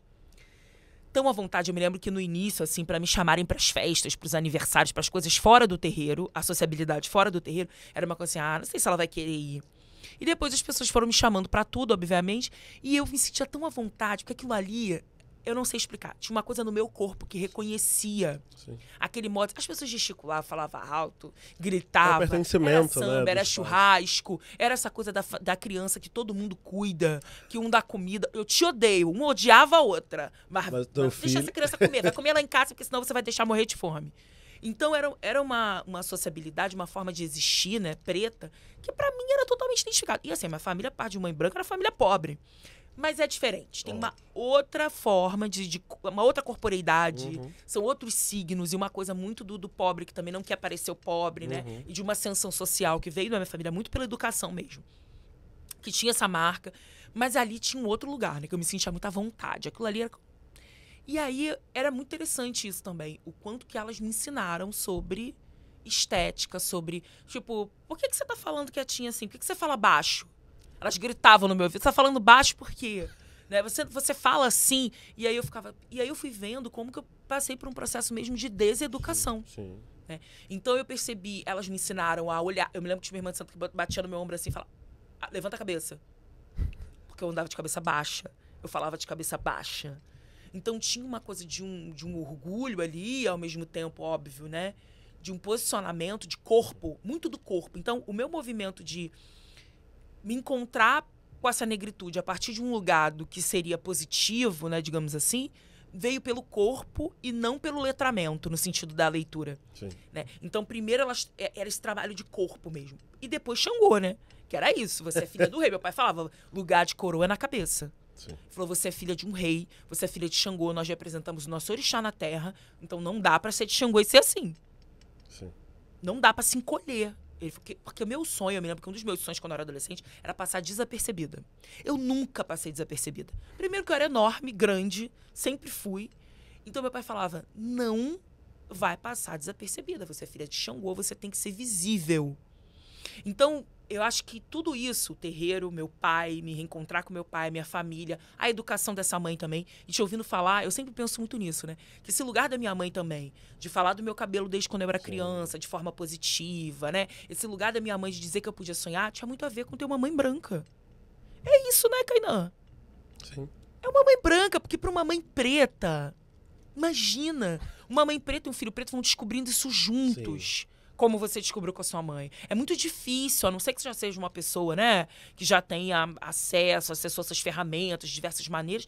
Mas é muito difícil nos anos 80, nos anos 90. Não, e era isso. Minha mãe até teve acesso. A minha mãe, inclusive, ela foi a primeira da família a passar por uma universidade. Não, mas eu digo acesso não é universidade, não. Porque a universidade embranquece a gente. Não, mas assim... não deixa a gente preto, né? Não, mas aquele... E foi justamente o processo inverso. Ela passou para a universidade, mas não teve condições de se manter nela.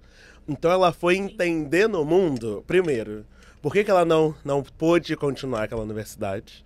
Sim. E como ela se posicionava no mundo. Sim. A universidade só me embranqueceu. É isso. Na minha trajetória, eu vou ser muito sincera pra você, a minha trajetória de reconhecer, enquanto uma mulher preta, o valor que esse lugar tem, o valor da nossa identidade, a história desse continente africano, dessa diáspora, não tem nada a ver com a universidade. Não tem. E eu digo de ferramenta, não é de acessar a educação institucional, mas de acessar, por exemplo, o movimento social. Meu pai, por exemplo, militou no MNU. Meu pai tinha outras ferramentas. Então, era um cara que já vinha, óbvio, com limites, sempre tem. E uma coisa é a experiência política, outra coisa é a experiência íntima e pessoal. Exatamente. Mas, assim, já vem de um outro lugar. Sim. Que era um lugar de já ter acesso, através dessa militância, desse movimento social, desse movimento negro, a histórias, por exemplo, que eu não tinha. Então, meu pai sabia muito bem que era racismo, sabia identificar racismo, falava que era racismo, né? De forma muito nítida, assim. Então, foi também me letrando. Mas eu digo assim, letramento racial, né? O que a gente chama de letramento racial, né? Eu não gosto muito dessa palavra letramento, porque eu acho que é muito elitista. E também letramento, as pessoas sempre ligam a estar na universidade ou estar numa instituição de ensino oficial, entre aspas, né?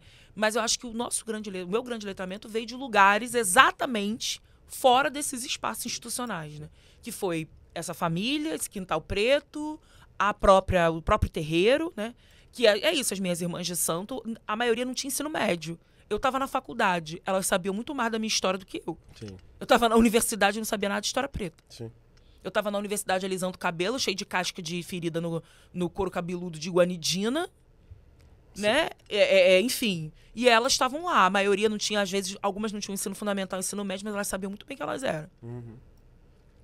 Então, óbvio, né, que a gente foi dividindo saberes e partilhas, óbvio que ninguém sabe tudo, mas, assim, literalmente, assim, esse lugar de reconexão com essa história passou pelos espaços que não eram institucionais. Com certeza. A minha graduação foi muito branca, a minha graduação foi muito elitista. Eu fiz história na UF, eu não tinha história da África, fui ter já no final da graduação, não tive acesso. Eu me lembro que a primeira vez que eu li Lélia Gonzalez foi no movimento social, não foi universidade. Sim. Né? Eu quase não li uma bibliografia preta, quase não tive acesso, né? Então, literalmente, foi... Eu estudei no Pedro II, na quinta série fiz prova, passei na quinta reclassificação lá para Pedro II, que era um dos sonhos da minha mãe, me esforcei para isso, para ter uma educação um pouco melhor, né? E aí, o Pedro II, eu tive acesso a algumas coisas, tinham professores negros do Pedro II, ativistas e muito conscientes, assim. Então, por exemplo, Glória, né? Que hoje também foi, enfim, candidata. Glória era professora do Pedro II. Sim. Dava uma eletiva de política de ação afirmativa. Então, a primeira vez que eu ouvi falar de ação afirmativa foi no ensino médio, assim. Justamente essa formação. Tinha o Célio Generoso, que era meu professor de História Negra do ensino fundamental, que trazia tudo isso. Então, o Pedro II acho que foi importante para mim também. Mas a universidade, literalmente, foi muito difícil para mim. Sim. Porque era aquele espaço. Eu estava entrando no terreiro e entrando na universidade, junto. Então tem um conflito Tinha um choque ali, porque na universidade a professora de antropologia diz assim, os povos de matriz africana não têm escrita. Tô eu no terreiro, o primeiro jogo de búzios que eu fiz com meu pai de santo pega um livro. Joga os búzios, tem lá a caída, né, a configuração dos búzios, que dependendo de como cai significa um caminho, o Odu, ele abre um livro para ler a história por trás daquele caminho que estava ali desenhado para mim com os búzios. Quando ele abriu um livro, eu tive um choque. Eu falei pra ele, mas tem livro? Ele olhou pra mim, por que não teria? Então, assim, eu fiquei muito chocada, assim, e aí eu fui percebendo o quanto que a gente vai sendo embranquecido, assim. Não só na universidade, a gente fala da universidade, mas é o jardim de infância, né? Que o anjinho é lourinho e o diabinho é pretinho, né? É a escola básica, né? A gente vai sendo totalmente embranquecido. O Pedro II mesmo, a escola que eu aprendi muita coisa, mas era uma escola também muito racista, com muita gente branca, né? Pessoas pretas eram meio que encolhidas ali. Sim. E aí eu fui, tipo, caramba. Aí eu fui vendo ele abrindo um livro, ele, não, eu tenho livro. Meu pai de santo, né? Minha avó de santo é mãe Regina do Bambochê. Sempre teve livro, sempre teve apostila. Sempre ensinou e entregou a apostila para os seus filhos. Óbvio que grande parte da vivência, ela no experimentar, porque no terreiro a gente primeiro vivencia com o corpo, para depois criar o conceito abstrato, a ideia sobre aquilo, né? Diferente da educação institucional ocidental. Sim. Primeiro você aprende um conceito abstrato, que você não sabe o que significa. Depois você vai tentar vivenciar. Tentar vivenciar com o corpo, porque tem coisa que a gente nem sabe o que significa, exatamente, né? Mas os Odus estavam todos em apostilas, os caminhos, e aí eu olhei para ele e falei assim, gente, né? E ele falou, não, a gente tem escrita. E aí depois a gente vê, não é óbvio que a gente tem escrita. As bibliotecas mais antigas do mundo estão em África, né?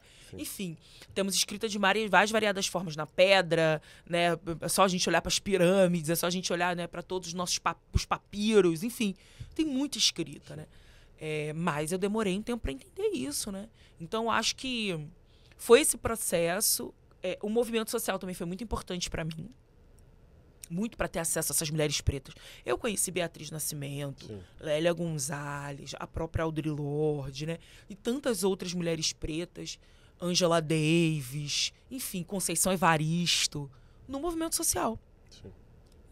Não foi a universidade, né? Sim, então, com certeza. Foi o movimento social que me trouxe essas referências pretas de história, né? Então foi lá que eu fui lendo, pesquisando e tal.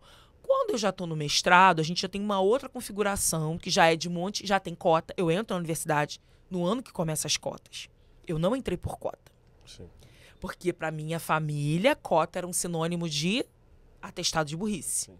Você vai tentar cota porque você não tem capacidade, você é muito inteligente, você não precisa de cota. Como se fosse a questão de ser inteligente, sim, ou não, sim, né? Então, eu me lembro que eu não tentei por cota exatamente por isso, mas era o início das cotas, né? Então, e que mudou completamente. Quando eu termino a graduação, a gente já tem uma outra configuração na universidade. Sim. Né? Mas isso também tensionou essas referências bibliográficas, essas ementas de disciplina, né? Tensionou muita coisa. Né? Eu acho que nós trilhamos caminhos em tempos diferentes, então as realidades mudaram muito, né? Sim, sim. Eu lembro muito que quando eu entrei, e foi um choque muito grande, porque eu estudei em Petrópolis, né? Nossa, eu cresci em Petrópolis. Berço da família real. Então, as minhas turmas eram turmas de 35 alunos com 2, 3 alunos negros. Uhum. E isso pra mim foi uma coisa normal. Era isso, né? Tipo, era o que tinha. Eu fui de uma escola de bairro que... Petrópolis tem muito esse sistema que hoje é prova, mas na minha época não era prova. Era índice de aprovação.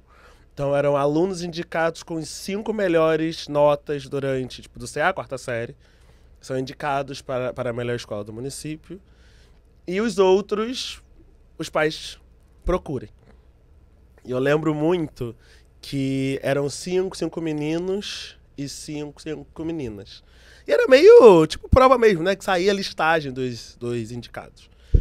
E aí eu fui o primeiro menino indicado. E aí, depois de anos, obviamente, minha mãe, né, me preservou muito de muitas coisas. Ela veio falar, você lembra? Sim. E aí as mães convocaram a diretora para fazer uma reunião para entender por que eu fui o primeiro indicado. E aí a diretora falou, olha, Claudete, você autoriza?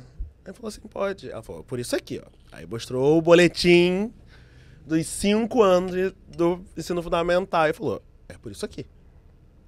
Vocês têm alguma dúvida? Ele falou, é isso. E aí eu acessei essa escola, que era uma escola de elite, apesar de pública, de elite. E então, e assim, quem era indicado pelas notas eram os filhos dos pobres, né? Porque aí você chegava, era o filho de fulano, era o filho de Beltrano, era a família não sei o quê. Porque Petrópolis, as pessoas, inclusive, essa coisa do o nome, como você se apresenta, né? O sobrenome pesa, né? Petrópolis é uma coisa que é o seu sobrenome. E aí eram só os sobrenomes que você não consegue falar. Mas por que tá na escola pública, né? Já que, né? Mas são famílias que já faliram há 1000 anos. E então, essa coisa dessa educação, então era muito isso, hein? O poder simbólico que existe da vida, né? E aí foi durante muito tempo normal, pra mim, ter poucas pessoas pretas na minha turma e tudo mais.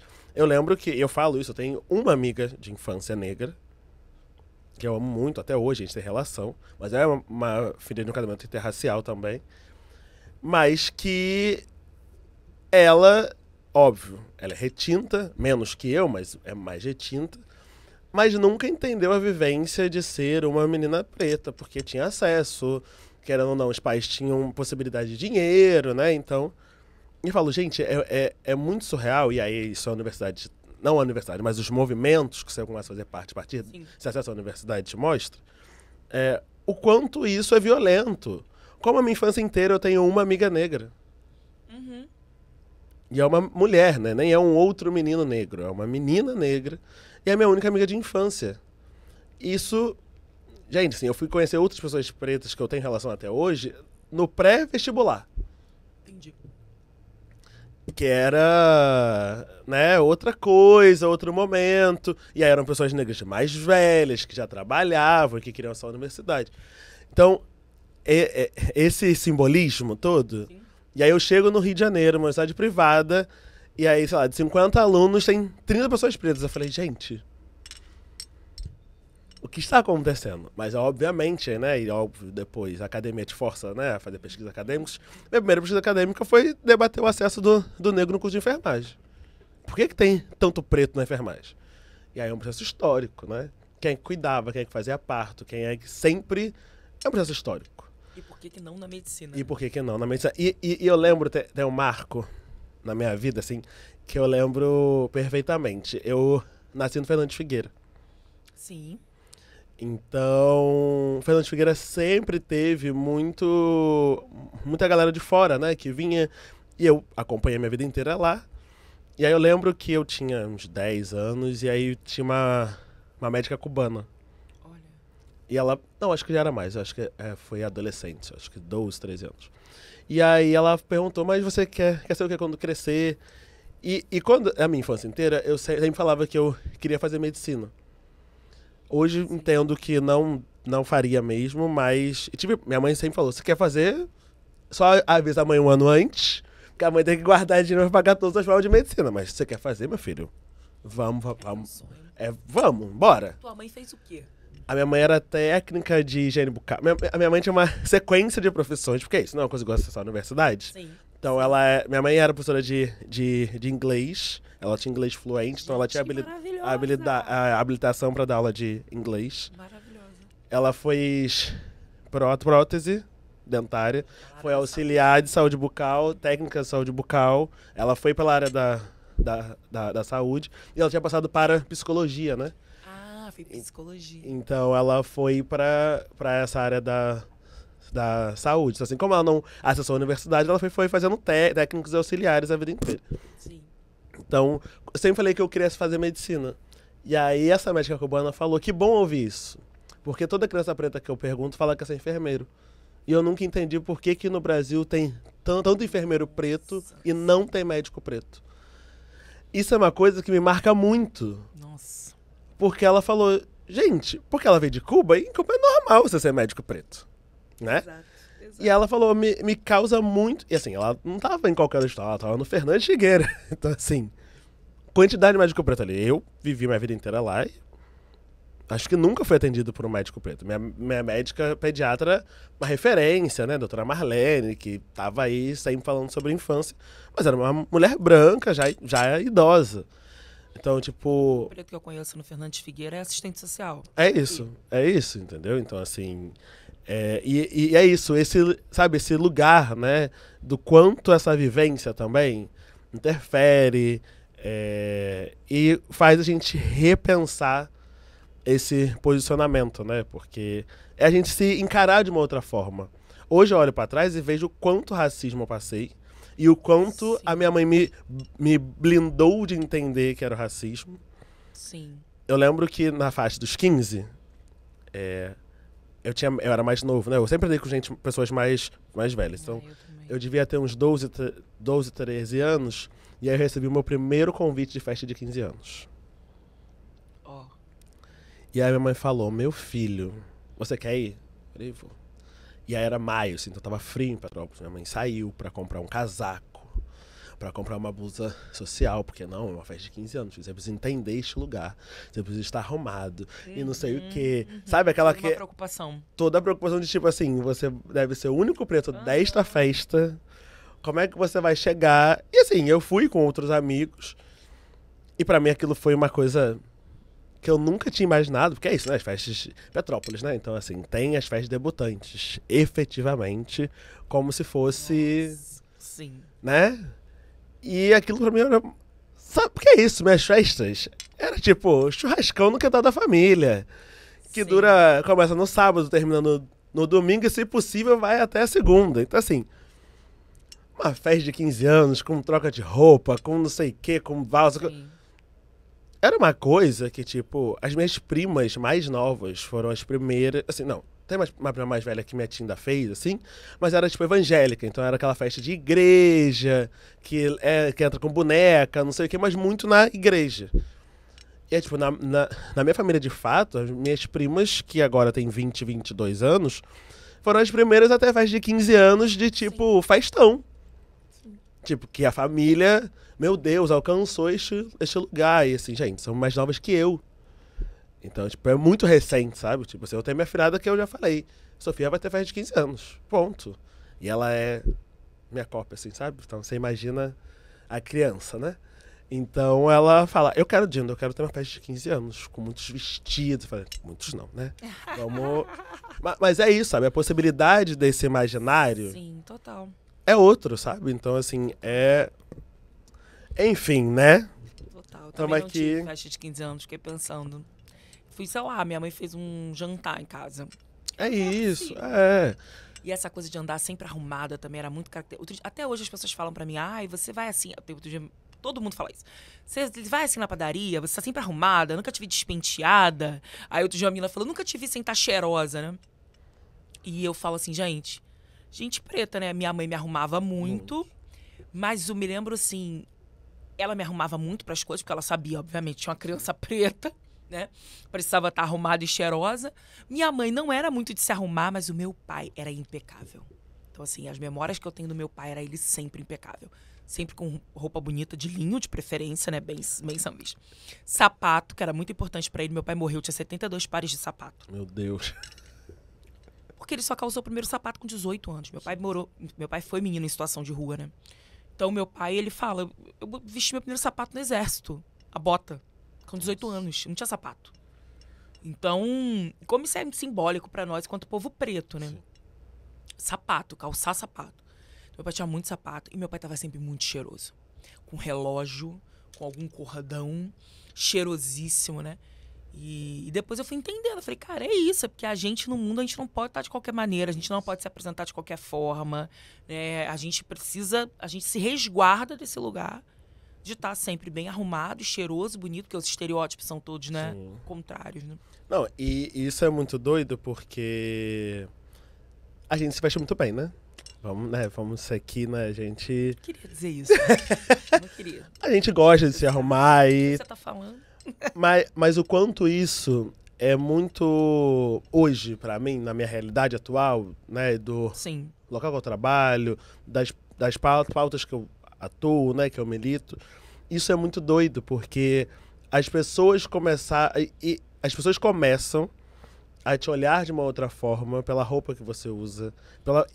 Eu falo muito isso. Pra mim, moda é político. Total.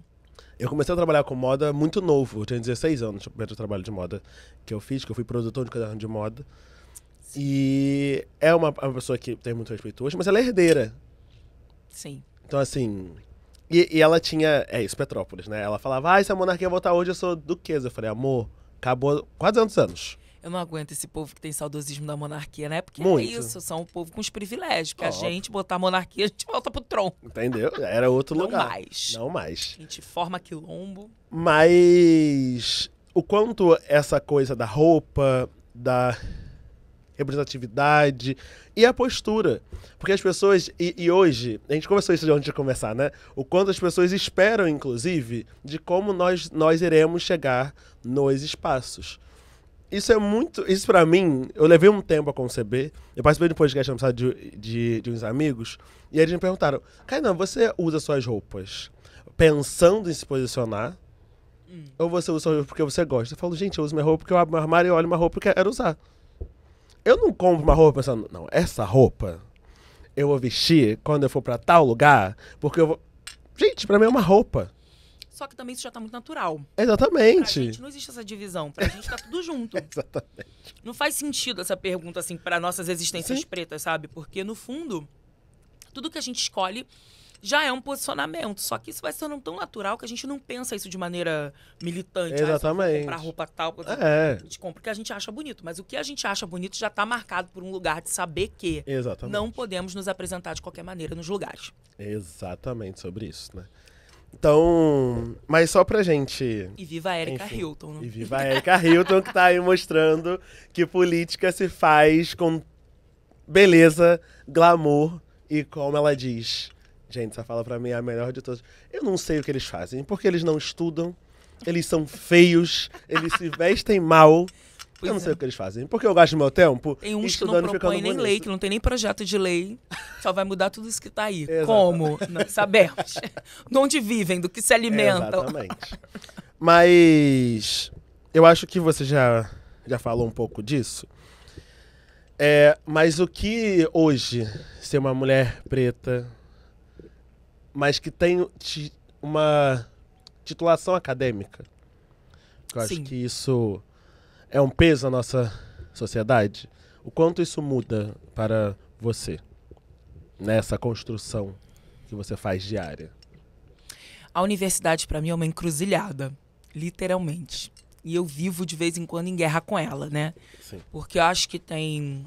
Sem dúvida, o título acadêmico, ele traz uma legitimidade, né? Ele é um poder na sociedade. Eu falo que uma herança que a gente tem de Portugal, do colonizador, é um negócio de papel, né? A gente valoriza o negócio de um papel, né? Tem um papel testando alguma coisa, falando alguma coisa, um diploma, né? Isso tem valor, mas tô brincando, não só o papel, né? Essa formação tem um valor nessa sociedade. Quando a gente fala de educação, eu tive uma família em que a educação sempre foi uma pauta importante. Sim. E relevante, né? Então, a minha família, parte de mãe, por exemplo, teve uma ascensão social de ter mesmo a pobreza, de morar em casa de pau a pique e ter uma ascensão por conta da educação. Minhas tias são todas professoras. Então, isso sempre foi um valor. Por outro lado, na minha família, parte de pai, meu pai, por não ter tido acesso à instituição escola, né? Teve outras escolas ao longo da vida, era um homem inteligentíssimo, né? Talvez o mais inteligente que eu já tenha conhecido, mas ele sempre deu muito valor ao papel. Então, ele falava, você precisa do papel. O que é o papel? O diploma. Que ele falava, a gente, enquanto gente preta, não dá pra viver sem um diploma. Sim. O sonho da minha mãe era ter feito universidade. Minha mãe também não fez universidade, com aquela coisa de irmã mais velha, que tá trabalhando pra ajudar as mais novas. As mais novas fizeram, né? Se formaram e ela não. Na minha família, parte de pai, eu fui a primeira a ter uma graduação das minhas irmãs. Né? E depois tiveram outras, né? Então isso também é muito importante.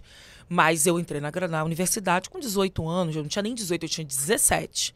Né? Depois que eu fiz 18 anos de idade, né? Então eu tive um investimento para poder estar nesse lugar, né? Então essa não é uma história sobre meritocracia. Sim. Essa é uma história sobre comunidade, sobre investimento, né? E sobre propósito. Sobre a possibilidade em coletivo, né? Exatamente. Então todo mundo se esforçou muito, tanto por parte de mãe quanto por parte de pai, para que eu estivesse na universidade, né? Então era a tia que tinha um pouco mais de grana e ajudou a pagar um cursinho de reforço no vestibular, né? Era minha mãe trabalhando, e minha mãe nunca trabalhou num lugar só. Minha mãe sempre trabalhou em 2, 3 lugares. Minha mãe de manhã trabalhava num lugar, à noite trabalhava num bar e fazia faxina fim de semana. Meu pai, por outro lado, tinha muito essa questão da escola, né? Tipo, você precisa estudar, eu não estudei, mas você tem essa oportunidade, né? Então, vocês precisam agarrar essa oportunidade. Então, quando eu entro na faculdade, eu virei meio que a referência, né? Era que todo mundo falava, tá vendo? A Carol tá na faculdade. Isso era tudo, né? Os vizinhos, as vizinhas, meu pai com as minhas irmãs, a Carol tá na faculdade, vocês precisam fazer uma faculdade, né? As pessoas, inclusive, me odiavam por isso. Essa porra dessa garota arrombou essa universidade, né? E todo mundo agora... Mas era esse lugar muito de referência, né? Era vencer na vida, literalmente. Quando eu passei no vestibular, entrei na universidade, a sensação era vencer na vida. Por quê? Ainda que a gente saiba, nosso país tem diversos problemas, tem uma desigualdade brutal, né, em relação à classe, raça e gênero, mas, de alguma maneira, a educação ainda é uma via, ainda que extremamente estreita, porque é um funil, né, em que a gente consegue algum tipo de poder ou de possibilidade de ascensão via educação, né? Para todo mundo consegue isso? Óbvio que não, acabei de falar, né? Eu tive investimento, eu tive apoio, eu fui sonhada. Essa não é a realidade da maioria das pessoas. Exatamente. Eu sempre trabalhei, desde criança, mas eu não trabalhava como obrigação de ter que trabalhar para botar comida dentro de casa. Sim. Eu trabalhava porque era um dinheirinho extra, que era importante, porque as contas eram tudo apertada, né? Principalmente a minha infância foi muito apertada, né? Minha mãe, ver minha mãe comendo pão com café para eu poder almoçar, porque não tinha mistura, né? A carne, a mistura. Sim. Que eu falo que carne tem um valor pra gente, né? Sim. Simbólico, mais do que nutricional no sentido, né? Então, foi apertada. Mas eu nunca trabalhei, por exemplo, para botar comida dentro de casa. Eu trabalhava para ter um dinheiro extra, até porque faculdade também era caro pra caramba. Já entrei na faculdade, eu sempre trabalhei, né? Meus pais eram camelôs, trabalharam com comércio. Eu sempre trabalhei com comércio, sempre vendi coisa, né? Mas eu não tinha que estar botando comida em casa, eu não tinha que estar criando os meus irmãos, né? Então, são realidades, né? De alguma maneira, que elas são muito diferentes. É importante dizer isso. Não foi só porque eu me esforcei. Eu me esforcei muito, sim, e eu tive muito apoio. Sim. Né? Eu tive uma família que acreditava na educação. Algumas famílias nem sequer acreditam, porque o horizonte para a gente sonhar é muito limitado, é muito estreito. Né? Então, eu tive amigas, por exemplo, que a mãe falava: tá estudando para quê? Vai ficar maluca? Sim. Sai da escola, vai trabalhar. Trabalhar é que vai garantir a sobrevivência. Mas eram pessoas que estavam trabalhando para garantir sobrevivência, né? Em que ela trabalhar em tempo integral e botar um arroz em casa fazia diferença para os outros comerem, sabe? Essa não foi a minha realidade, Kainan. E assim, é importante a gente falar sobre isso, né? Porque senão a gente vira exemplo de meritocracia, que é o com certeza. que a gente não quer, porque isso é falso, né? Então, eu tive apoio e eu tive possibilidade, e obviamente eu agarrei essas possibilidades, eu me esforcei muito, né? Me dediquei, né? E alcancei. Então, isso foi muito importante. Eu me lembro, por exemplo, no doutorado, quando eu começo a ter meus conflitos na universidade, né? Em relação ao racismo, em relação a não concordar como algumas coisas são estabelecidas, né? Em relação a muitas violências, a universidade foi um lugar que, de alguma maneira, foi a realização de um sonho, a concretização de um sonho, mas também de fonte de muitos pesadelos, né? Então, de rebaixamento de confiança intelectual. É sempre. Né? Quando eu cheguei na universidade, por exemplo, você não sabe escrever, você não sabe nada sobre história, que você vai começar do zero, nessa maneira como a nossa educação é estruturada, né? Então, isso me impactou muito, essa questão de abandonar uma escrita criativa, poética, porque agora eu tinha que seguir uma escrita científica que pressupõe uma neutralidade, que a gente sabe que não existe, mas isso é cobrado da gente. Então, tudo que eu tinha de criatividade foi sendo minado, porque eu estava sempre tendo que citar alguém. Sim. Nada que eu escrevia era legítimo. Eu precisava sempre citar alguém, alguma referência, de preferência europeia, né? De preferência um homem branco que estava nas ementas das disciplinas e nas bibliotecas. E eu não podia ter um pensamento autônomo, uma construção autônoma de pensamento e conhecimento. Então, isso vai castrando a gente, né? Isso vai limitando a gente, né?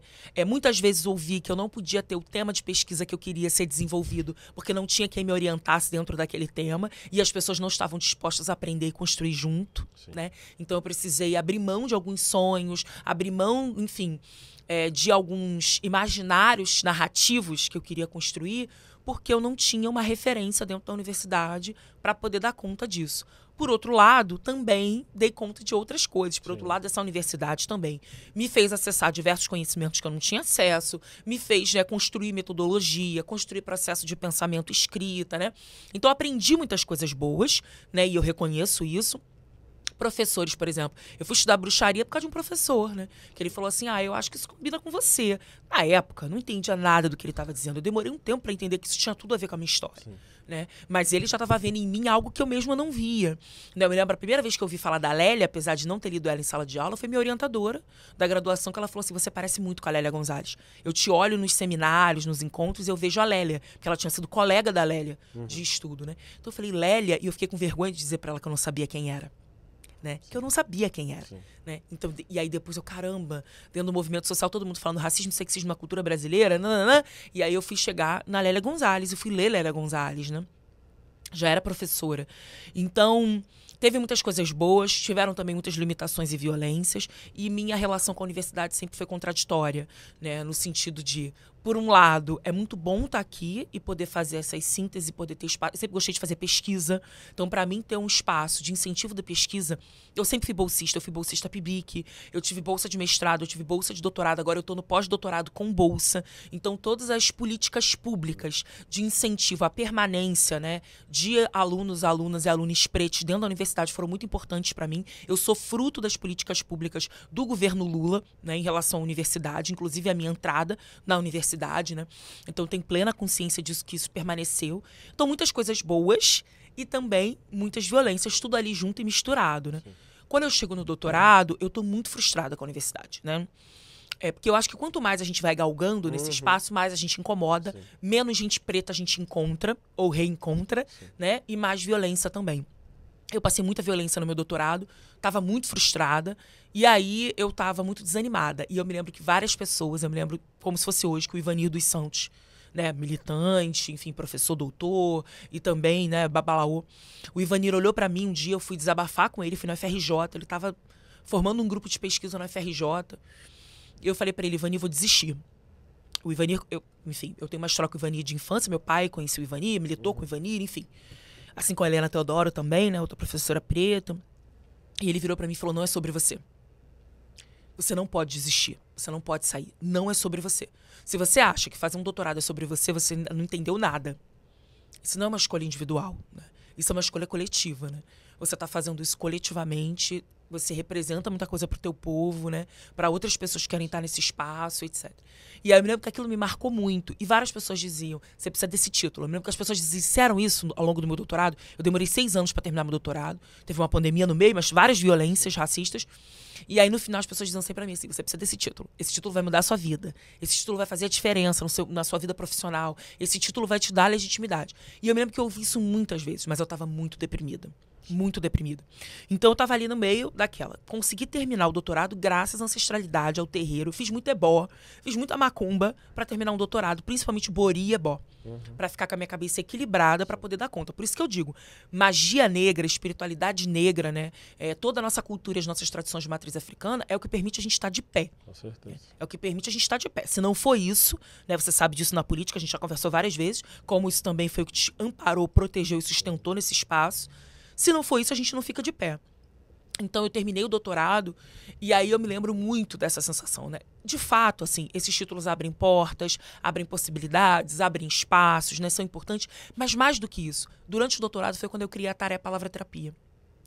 Eu sempre me preocupei, principalmente por ter tido uma formação educativa muito fora da universidade, ainda que a universidade tenha sido importante, mas eu tive outros espaços formadores, né? De que a gente faz com o que a gente aprende na universidade? Porque, assim, a gente na universidade, a gente fala para pares.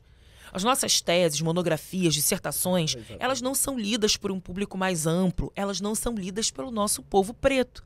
A maioria não tem acesso a esse espaço, inclusive. E essa escrita que a gente produz na universidade, ela é fruto de um código que a gente aprende a fazer dentro da universidade. A gente aprende a elaborar dentro da universidade. Eu falo que é a magia branca da universidade, né?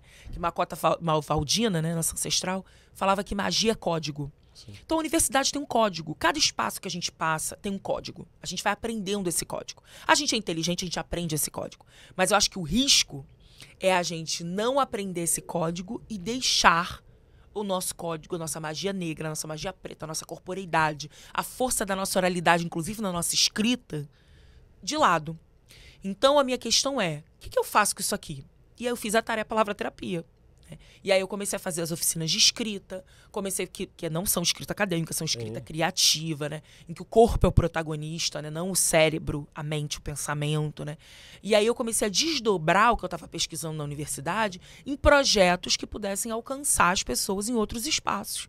Né, que pudessem comunicar em outros espaços. A mesma coisa a rede social, né? Hoje eu invisto muita energia na rede social, muito por causa disso também. A gente precisa de rede social, porque a gente precisa comunicar. Rede social não é uma opção.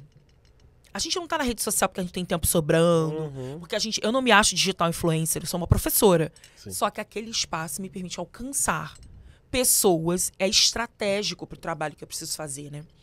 Então, eu acho que é um pouco de tudo isso, assim. Os títulos são importantes, sim. A universidade me deu coisas importantes. Eu dei para a universidade coisas muito importantes. É uma troca, foi uma troca. Quando eu entrei agora no pós-doutorado, eu tive a primeira orientadora preta da minha vida. Uma mulher preta, retinta, que é a Maria Simone. Maria Simone, a primeira coisa que ela me disse quando eu cheguei na universidade para começar o pós-doc foi: obrigada por você estar aqui.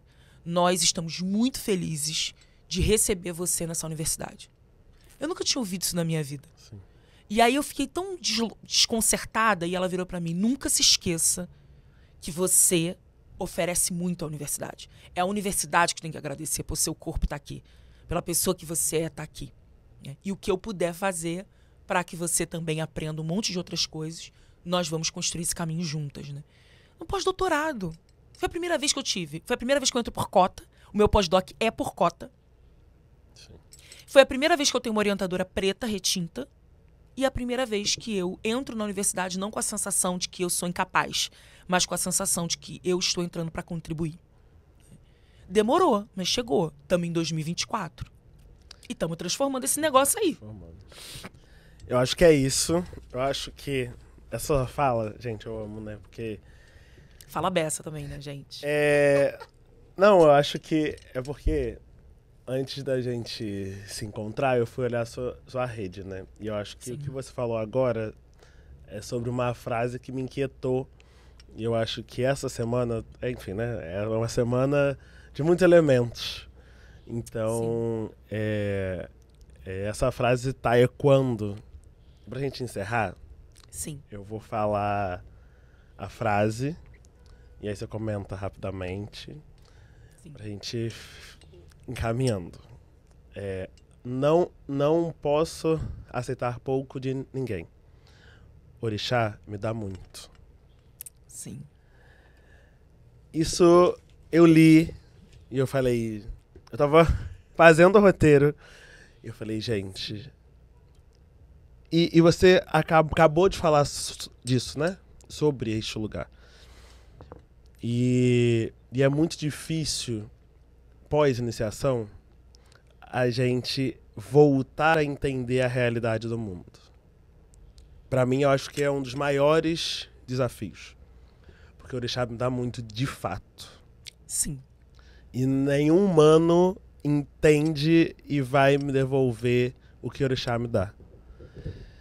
Então, eu acho que um dos nossos maiores desafios de ser iniciado é voltar ao mundo terreno e ter que compreender e equilibrar essa vivência e esse contato, essa ancestralidade.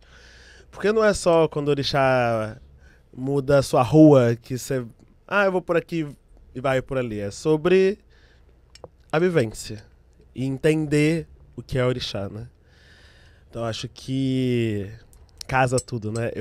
Eu sempre falei na minha vida que eu não acreditava no acaso. Sempre falei isso. Sim. Depois de iniciado, menos ainda. Mas eu acho que essa sua fala bate muito com isso, sabe? Eu acho que é sobre o quanto Xangô te dá, o quanto Oxóssi me dá, o quanto os nossos ancestrais.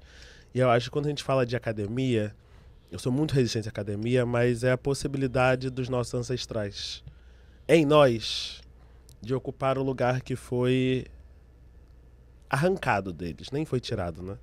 Foi arrancado porque foram eles que pensaram este lugar e não era desta forma. Sim. E eles fizeram muito para que isso acontecesse, né? Eu sou uma pessoa que me incomodo muito com todas as construções antigas. Acho lindo, amo história, mas a cada espaço que eu entro, eu penso sempre quantos morreram, quanto sangue tem nisso aqui, quanto eu tô pisando. E isso vai me dando incômodo, porque é isso, são coisas muito grandes, de uma magnitude bizarra, e que nós pensamos, nós idealizamos, nós construímos, e hoje não nos pertence de modo nenhum. Inclusive, eles tentam cada vez mais nos retirar desses espaços, que são nossos, porque fomos nós que construímos. Sim. Mas eu acho que é isso, essa frase pra mim tem um efeito maior. E eu acho que essa nossa conversa fez essa frase ter todo um sentido muito maior do que teve quando eu li na rede social. Então, quero muito agradecer você. Não só por essa conversa, mas por ser essa pessoa que nos impulsiona e nunca nos deixa parar Quero dizer que se esse podcast existe é pelo aquele almoço de 14 de março do ano passado. Opa. Onde você falou, meu filho, vai, bora. Já É isso. passou da hora, né? É agora ou não é, vamos fazer acontecer. E 4 meses depois, 5 meses depois, eu estava iniciando o Prorixá e tô aqui um ano depois, com todas as possibilidades reais e efetivas acontecendo. Então, gratidão enorme, Eu que agradeço. que nós continuemos caminhando juntos, de mãos dadas, fazendo nossos sonhos acontecerem. Porque eu sei que quando os meus sonhos se realizam, são os seus e os seus os meus. Sim. Porque a nossa coletividade é sobre isso. Então, gratidão imensa. Que agradeço, meu bem, o convite, a abertura, a disponibilidade, o afeto, né? Muito importante estar aqui, muito importante a gente ter um podcast de bicha preta, né? Que é um lugar político, né? Importante da gente reivindicar, porque as nossas bichas pretas construíram muito nesse país e ainda constroem, né? Então, visibilizar esse lugar de bicha preta, né? Num lugar de orgulho, né? E num lugar também de confiança, dignidade, é uma construção muito importante contra todos esses estereótipos que a gente tem numa sociedade cafona, né? No mínimo cafona, né? Cafona, violenta, bárbara, né? Enfim, mortífera, né? Então é trazer esse lugar da vida, né? Que eu acho que você representa tão bem, né? Você tem esse espírito de Oxóssi mesmo, né? Da abundância, da caça farta, da prosperidade, da vida, né? Do brilho, né? E, enfim, nós fomos conectados por uma outra mulher preta que também brilhava como o próprio sol, né? Sim. Não à toa gostava tanto de girassóis, né? Não à toa era uma leonina, que é a Marielle Franco, né? Exatamente. Então esse lugar da gente, né, reivindicar, reconhecer o nosso brilho, a nossa potência é muito importante. E orixá dá muito pra gente, né? Porque eu acho que orixá justamente faz a gente florescer. Sim. Uma sociedade de extermínio, de políticas de extermínio, orixá permite que a gente floresça, né? Floresça como a natureza, né? Sim. E renasça, dia após dia, né? Então é muito importante. Nossas ancestrais lutaram muito pra gente estar aqui, com espiritualidade, de tradição de matriz africana, né? Nossas bruxas pretas, nossas rezadeiras, né? Nossas lideranças políticas comunitárias, nossas parteiras e alorixás, benzedeiras, né? Nossas quituteiras, quitandeiras, né? Então a gente vem de um legado de mulheres que movimenta economia, política, magia para defender os nossos, defender nossa liberdade, nossa autonomia, nosso direito de existir, nosso corpo. Sim. E eu acho que o mínimo e o máximo que a gente pode fazer é ser muito feliz, conquistar, realizar os nossos sonhos e permitir que as outras pessoas também construam os dela. Então, quando eu vejo você realizando um sonho, eu penso, é possível, né? É possível fazer. Né? E é que a gente possa também, cada vez mais, partilhar ferramentas, né? Que eu acho que é muito importante. Eu acho que a gente ainda tem muitos desafios em relação a isso, que a gente vive numa sociedade muito violenta, né? Que diz que o preto no topo é um só, né? Que tem uma lógica de exclusividade em que você aprende que sucesso é você brilhar e brilhar sozinho, né? A gente não quer mais histórias de que a gente é o primeiro, de que a gente é o único, até porque chegar no topo da montanha e chegar só não adianta de nada, porque você não se mantém lá sozinho. Exato. Você vai cair, a queda vai ser alta, né? Porque o tombo vai ser de uma altura grande, né? Então a gente precisa chegar juntos, juntas e juntos. Tem espaço para todo mundo, né? A Marielle falava algo que eu adoro que ela fala. Somos diversas, mas não estamos dispersas, né? Sim. Então a gente é diverso, né? Existe em condições diversas e quanto mais ferramenta e estratégia a gente partilhar com as nossas escrevivências, como diz nossa mais velha Conceição Evaristo, mais a gente tem a se fortalecer e ganhar. É isso. Fale pra gente as suas redes sociais, pra todo mundo poder conhecer essa mulher maravilhosa, essas escritas que nos inspiram, que nos fazem rir, porque ontem à noite você nos fez rir, apesar de querer chorar com o vídeo da realidade atual. O preço do mercado. O preço do mercado. Mas fala pra gente suas redes sociais, pra gente... Gente, obrigada pela escuta até aqui, né? Estamos conectados de alguma maneira. Minhas redes sociais são @AdandarASuburbana, @AdandarASuburbana no Instagram e também @Ataré Palavra Terapia. Ataré se fala como se escreve, ATARE. palavra terapia, a tara é uma pimenta da costa da África que fortalece a palavra, aquece o verbo, né? A gente precisa de verbo aquecido. E é isso, eu ofereço cursos, palestras, oficinas, né? Falando de questões de raça, de gênero, de escrita criativa, a escrita como uma ferramenta política, terapêutica e criativa. E também que a gente possa ser feliz. Lá vocês vão rir, vocês vão sentir prazer, vocês vão ser provocados, vocês vão chorar. Tá tudo junto e misturado como uma boa encruzilhada de Exu. Até lá. Carol, muito obrigado para se despedir. agradeço. A lembrancinha, um Ai, broxinho da que nossa bandeira. Já vou usar na sexta-feira, que a gente tem nossa visibilidade lésbica. Exatamente. Sapatão no mundo. E muito, muito, muito Brasil. obrigado pela parceria e por topar estar aqui. Eu que agradeço, ó. Já tô com o meu. Galera, obrigado pela escuta até aqui. Espero que vocês tenham gostado. Esse é o nosso terceiro episódio com essa mulher potência. E vem muito mais por aí, porque nós já estamos entendendo e pensando até onde uma bicha preta pode. Mas nós vamos chegar a muitos mais lugares. Bora. Obrigado, gente. Tchau, tchau.